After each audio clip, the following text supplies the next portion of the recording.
Introduced in 1999, the R6 was seen as the 600 bike for serious racers and scratchers.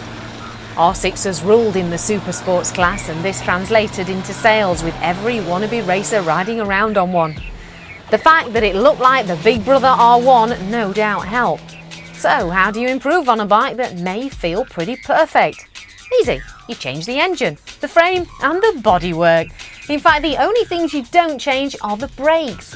But since they were spot on already, then that wasn't a problem. This overhaul was an attempt to catch up with bikes like the ZX-6R and the CBR600RR. Fortunately for us, this has been a success, making the middleweights class closer than it's ever been, with all the contenders being no more than a fag paper apart. The look of the R6 I like the best of all of the 600s. It's very aggressive, very lean. Maybe the front end gets a bit flappy if you're coming out of corners and so on. Yeah, a good, characterful, powerful bike, and yeah, well worth considering that one.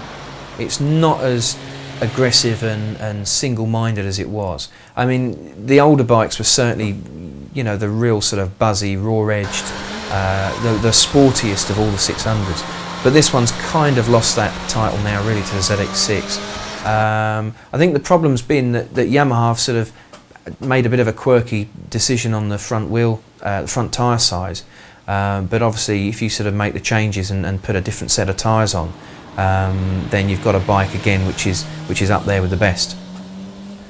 Bit disconcerting on a straight, front end goes a bit light, but it's also what makes it so perfect when you tip into a corner. It's one of the most sharpest steering bikes out there, and it is just gorgeous, gorgeous, great fun. Anybody that misses two-stroke motorcycles should get a go on an R6. It's the only four-stroke you can buy now that actually feels like a two-stroke. It's involving, you have to be committed to ride it, but it's great fun at the same time.